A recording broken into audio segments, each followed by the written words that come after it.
SSC GD के लिए ये वाला क्वेश्चन काफ़ी ज़्यादा इंपॉर्टेंट है, तो चलिए इसको समझते हैं। ये हमसे पूछ रहा है भारतीय संविधान के किस अनुच्छेद के अंतर्गत समानता का अधिकार सुनिश्चित किया गया है। अच्छा, ये हमसे बेसिकली पूछ रहा है कि कौन सा अनुच्छेद में समानता का अधिकार है। तो मैं पहले आपको मौलिक अधिकार के बारे में समझा देता हूँ और उसकी एक ट्रिक बता देता हूँ, क्योंकि मौलिक अधिकार का ही सवाल है। ये देखो, ऐसा होता है कि जो हमारे संविधान में मौलिक अधिकार है वो कुल मिला के 6 हैं। ये वो 6 मौलिक अधिकार लिखे हुए हैं और मैं आपको इसको ट्रिक की वजह से हेल्प से समझाता हूँ, जिससे आपको याद करने में बहुत आसानी होगी। इसकी ट्रिक है हमारी, समस्त शोध संस्कृति के उपचार के लिए किए जाते हैं। समस्त शोध संस्कृति के उपचार के लिए किए जाते हैं। जहाँ पे हमारे पहले जो शम है, शम इसका मतलब है समानता का अधिकार, जो हमारा अनुच्छेद 14 से 18 में आता है। उसके बाद जो शत है वो है स्वतंत्रता का अधिकार, वो हमारा 19 से 22 के अनुच्छेद में आता है। उसका हमारा शौ है जो शोध का, उससे बनता है शोषण के विरुद्ध अधिकार, जो 23 से 24 में आता है। उसके बाद हमारा जो ध है उससे बनता है धार्मिक स्वतंत्रता का अधिकार, जो 25 से 28 में आता है। फिर हमारा संस्कृति है, पांचवा मौलिक अधिकार, जो कि संस्कृति एवं शिक्षा संबंधी अधिकार को दर्शाता है, जो 29 से 30 अनुच्छेद के अंदर आता है। उसके बाद हमारा जो अगला उपचार, उपचार से हमारा आता है संवैधानिक उपचारों का अधिकार, ये वाला मौलिक अधिकार, जो कि हमारा अनुच्छेद 32 में है। तो इस छोटी सी ट्रिक की हेल्प से आप ये 6 के 6 मौलिक अधिकारों को याद कर सकते हो। अब हमारे सवाल में हमसे पूछ रहा था कि संविधान के किस अनुच्छेद में समानता का अधिकार बताया हुआ है। तो अभी हमने इस टेबल में पढ़ा था कि हमारा समानता का अधिकार 14 से 18 के अनुच्छेद में होता है।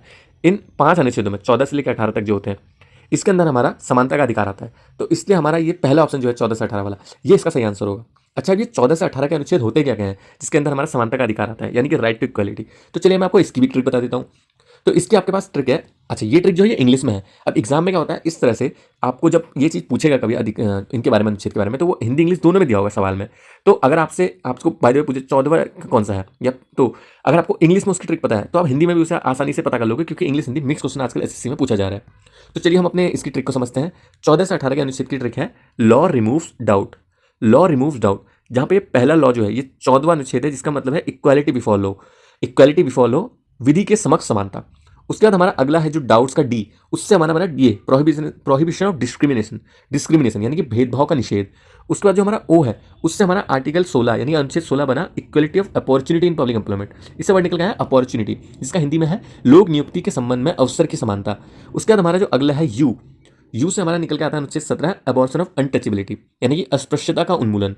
और यही टी से हमारा निकल के आता है अनुच्छेद 18 एबोलिशन ऑफ टाइटल्स, उपाधियों का उन्मूलन। यानी कि जो हमारे इसमें मेन हमें ट्रिक में याद करने वाली चीज़ें हैं वो है लॉ रिमूव डाउट। लॉ से यहाँ मिल गया हमें लॉ, डी से यहाँ मिला डिस्क्रिमिनेशन, ओ से यहाँ मिला अपॉर्चुनिटी, यू से यहाँ मिला अनटचेबिलिटी और टी से यहाँ मिला टाइटल्स। तो हम इस तरह से इसको याद कर सकते हैं। लॉ हमारा 14वें अनुच्छेद के लिए, डी हमारा 15वें अनुच्छेद के लिए, ओ हमारा 16वें अनुच्छेद के लिए, यू हमारा 17वें अनुच्छेद के लिए और टी हमारा 18वें अनुच्छेद के लिए। आई होप आपको इतनी सी ट्रिक यहाँ पे समझ आई होंगी। इससे अब आपके मौलिक अधिकार से रिलेटेड काफ़ी सारे क्वेश्चन एक बार में ही सॉल्व हो जाएंगे।